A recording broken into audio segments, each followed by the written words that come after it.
ప్రియమైన సహోదరి సహోదరులకు ప్రభువు పేరిట వందనాలు.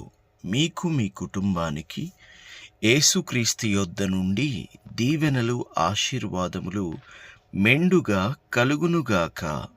ఈరోజు యేసుక్రీస్తు యొద్ద నుండి మీకు బంగారు మాట, దేవుని వాగ్దానము.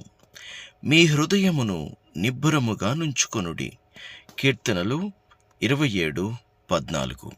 అవును ప్రియ సహోదరి సహోదరుడా, నీ హృదయాన్ని నిబ్బరంగా ఉంచుకో. కొన్నిసార్లు పరిస్థితులు తారుమారవుతాయి. అనుకున్నది జరగదు, జరగాల్సింది జరగదు, ఉండాల్సింది ఉండదు. ఏది కావాలనుకుంటావో అది దొరకదు. అనుకునేదొకటి, జరిగేదొకటిగా కొన్నిసార్లు జరుగుతాయి. అలాంటప్పుడు భయపడవద్దు. ఇంకా కొన్నిసార్లు శత్రువులు బెదిరిస్తారు. అపవాది అనేక కష్టాలు, శ్రమలు తీసుకొస్తుంది. కానీ వేటిని గురించి కూడా భయపడవద్దు. మీ హృదయంలో క్రీస్తును ఉంచుకోండి. అప్పుడు మీ హృదయం ధైర్యంగా ఉంటుంది. మీ హృదయంలో వాక్యము ఉంచుకోండి. అప్పుడు మీ హృదయం ధైర్యంగా ఉంటుంది. కాబట్టి ధైర్యం కావాలి అంటే క్రీస్తు ఉండాలి. క్రీస్తు నేనే మార్గం, నేనే సత్యం, నేనే జీవం అన్నాడు.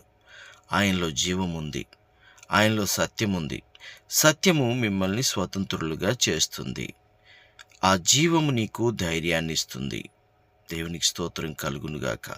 ఆయన శ్రేష్టమైన మార్గంలో మనము ముందుకు నడవడం ఎంతైనా మంచిది గనుక మరి ప్రభు యొక్క మార్గంలో నడుస్తూ ముందుకు సాగండి.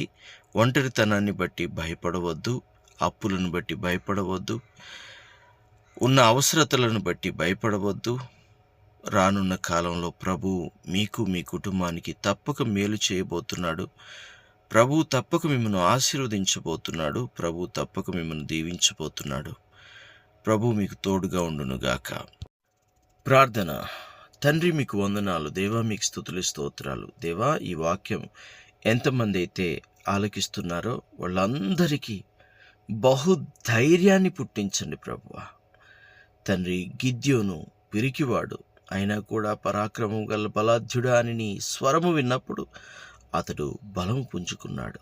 తండ్రి, అదే మాదిరిగా తండ్రి, ఈ వాక్యం విన్న ప్రతి బిడ్డ కూడా బలమును, ధైర్యమును తెచ్చుకొని నిబ్బరముగా జీవించడానికి సహాయం చేయమని నీ కృపగల దయగల హస్తాలకి ఈ బిడ్డల్ని అప్పగించుకొనుచు ఈ ప్రార్థనంతా యేసయ్య శ్రేష్టమైన నామములో ప్రార్థన చేయుచు ఉన్నాము తండ్రి. Amen, amen, amen.